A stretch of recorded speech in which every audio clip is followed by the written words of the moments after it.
Hello दोस्तों, नमस्कार। और माधव मनीष, मैं आप सभी को जय हिंद। और मेरा नाम मनीष कुमार। अभी देखेंगे इसका जो है रसखान जी के दोहे के बारे में बात करेंगे। इसका जीवन परिचय अगली वीडियो में मैं दे चुका हूँ।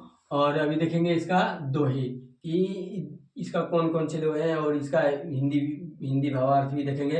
तो पहला है, रसखान लिखे हैं कि प्रेम यैनी श्री राधिका, प्रेम प्रेम वरण नंद नंद नंद, प्रेम वाटिका के दोहे माली मालिन धुंध। तो रसखान लिखे कहते हैं कि प्रस्तुत दोहा में कवि रसखान की प्रेम भक्ति व्यतीत हुई है।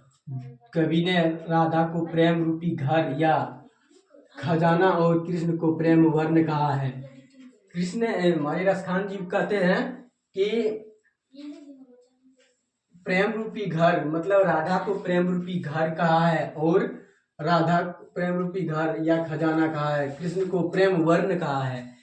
और काव्य शास्त्र में प्रेम का रंग कहा जाता है क्या? श्याम होता है। ठीक है, प्रेम का रंग श्याम माना गया है और कृष्ण श्याम वर्णी है। और कृष्णा तथा राधा को प्रेम रूपी बगीचा का माली मालिन कहा है। और जहाँ उनकी वजह से रंग बिरंगे फूल खिले रहते हैं, उसी प्रकार राधा के कारण प्रेम रूपी वाटिका में रंग बिरंगे भाव वाले पुष्प खिले रहते हैं।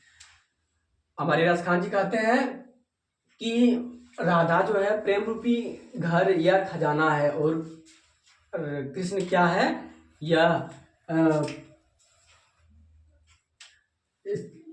एक वर्णी है, मतलब वर्ण है। और जब ये दोनों देखिए, ये इसमें खास जो बातें हैं, और राधा और कृष्णा में इतना खास बात है कि जब ये दोनों बगीचा में निकलते हैं ना, तो अपने आप फूल जो बगीचे में है वो अपने आप खिल जाते हैं।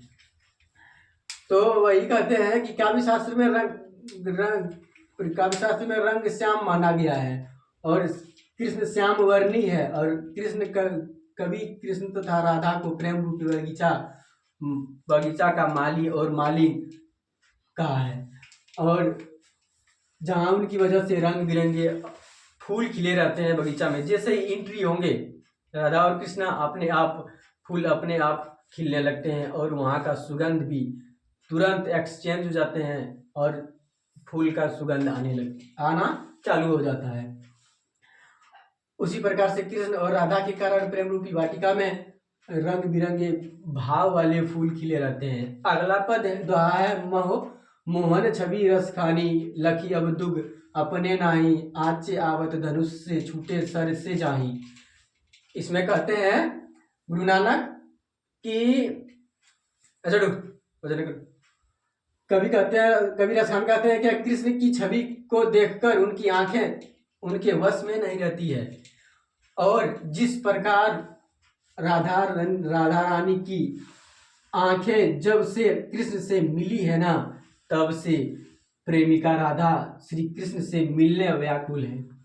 जैसे आंख बहुत प्रयास करने के बाद धनुष पर खींचे गए तीर वो किसी के बस में नहीं रहता है, नहीं होती है। यहाँ पर कृष्ण दर्शन की लालच में उनकी नयन अस्थायी रूप से उनके वश में नहीं रह रहा है। उसी तरह राधा की जो आंख है नहीं, उसके वश में नहीं रह रहे हैं।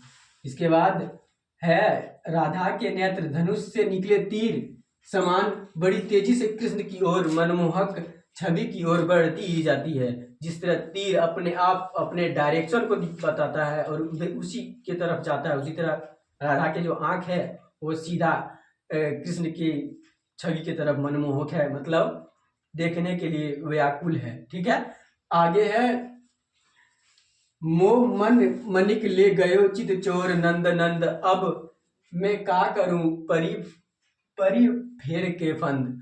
अब देखिए पछताने लगी है कृष्ण राधा कि हम कृष्ण को बेकार देख लिए, ये सब चीजें फालतू है। लेकिन इसको पहले से तो पता नहीं था, बाद में पता चला कि हम ये जो किए हैं ये सब सारी की सारी चीजें गलत है, अच्छा नहीं है। तो देखते हैं कि इसमें इस जो दो लाइन है, दो लाइन में क्या इसका भावार्थ निकलता है हिंदी। तो पहला है, कबीर खान कहते हैं कि मन मणिक और कृष्ण को चोर के रूप में वंचित किया है। जब से गोपिका, गोपिका मतलब राधा, ठीक है, गोपिका ने नंदकिशोर को देखा तब से ही मानो नायिका मणिक के रूप में मन कृष्ण के चुरा लिया।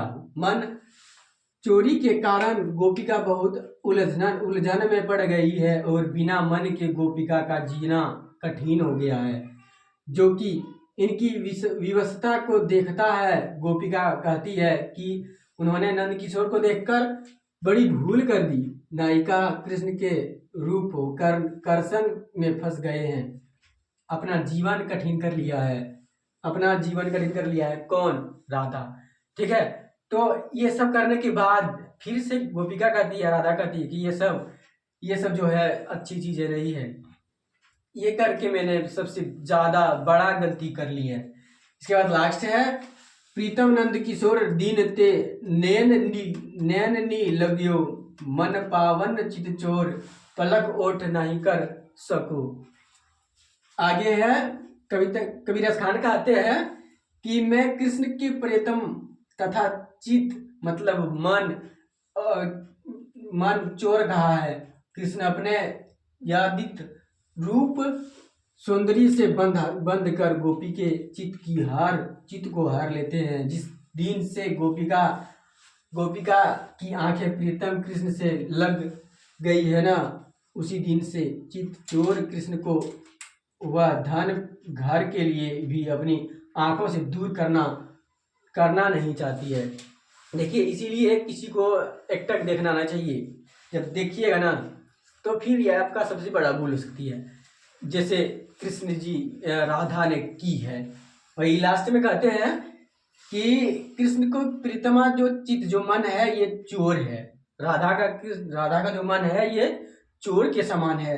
फिर राधा कहते हैं कि कृष्ण का जो ये मन है ना वो चोर के समान है, और उसी में बांधकर गोपी को चित्त को हार लेती है। जिस दिन से गोपिका ना कृष्ण को देखा तब से उसका मन अस्थिर मतलब नहीं रहती है ठीक से, और हमेशा कृष्ण की ओर जाना चाहती है, कृष्ण को ही देखना चाहती है, ठीक है। और इसका जो नेक्स्ट दोहा है और 2 ठो बचे हैं, दोनों को लेके आएंगे अगले वीडियो में। तब तक के लिए धन्यवाद। और सॉरी, अगर आप चैनल पर नए हैं तो चैनल को सब्सक्राइब कर दीजिए और लाइक करिए और अपने दोस्तों के पास शेयर करिए, ठीक है। और मिलते हैं नेक्स्ट वीडियो में, तब तक के लिए वेरी नाइस।